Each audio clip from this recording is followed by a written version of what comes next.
आपने शादियों के लिए मैदान बुक होते देखे होंगे, रैलियों के लिए स्टेडियम देखे होंगे, लेकिन क्या आपने कभी सुना है कि पुलिस भर्ती की लिखित परीक्षा किसी रनवे पर हो रही है?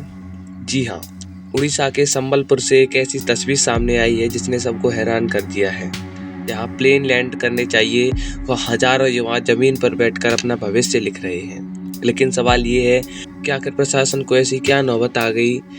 क्या ये हमारी अर्थव्यवस्था की कामयाबी है या बढ़ती बेरोजगारी का एक भयानक संकेत? मामला संबलपुर की होमगार्ड भर्ती का है। कुल वैकेंसी कितनी थी? सिर्फ 187। और इसके लिए उम्मीदवार कितने पहुंचे?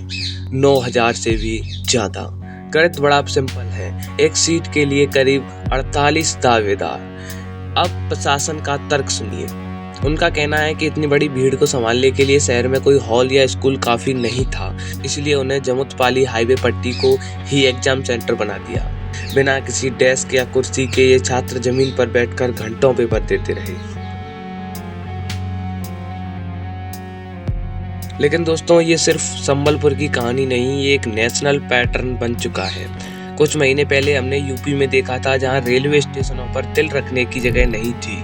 हमने देखा कि कैसे चपरासी की नौकरी के लिए पीएचडी होल्डर्स लाइन में लगे हैं। जब 187 होमगार्ड की नौकरियों के लिए 9000 से ज्यादा लोग आते हैं तो ये दिखाता है कि देश में जॉब स्कैर्सिटी किस लेवल पर है।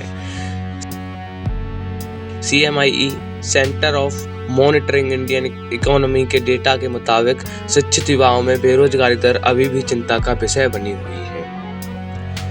यहाँ एक और बड़ा सवाल है, डिग्निटी यानी गरिमा का। क्या हम अपने युवाओं को इतना भी बुनियादी ढांचा नहीं दे सकते कि वो कम से कम एक टेबल और कुर्सी पर बैठकर परीक्षा दे सकें? हवाई पट्टी पर परीक्षा कराना कोई जुगाड़ या स्मार्ट मूव नहीं है, बल्कि ये हमारे सिस्टम की लाचारी है। अगर कल को बारिश हो जाती तो क्या होता? क्या उन 9000 छात्रों के भविष्य और उनकी मेहनत की कोई वैल्यू नहीं है? प्रशासन को महीनों पहले पता होता है कि कितने आवेदन आए हैं, फिर भी इंतजाम आखिरी वक्त पर ऐसा क्यों? तो निष्कर्ष ये है दोस्तों कि हमें डिजिटल इंडिया की बात नहीं करनी होगी, हमें उस जमीनी हकीकत को भी देखना होगा जहां एक अदद नौकरी के लिए युवा रनवे पर बैठने को मजबूर है। हमें ज़्यादा परीक्षा केंद्र, पारदर्शी भर्ती प्रक्रिया और सबसे जरूरी रोजगार के लिए नए अवसरों की जरूरत है। आप इस बारे में क्या सोचते हैं कि हवाई पट्टी पर परीक्षा कराना सही फैसला था? नीचे कमेंट में बताएं। मिलते हैं आपसे जल्दी अगले वीडियो में। जय हिंद।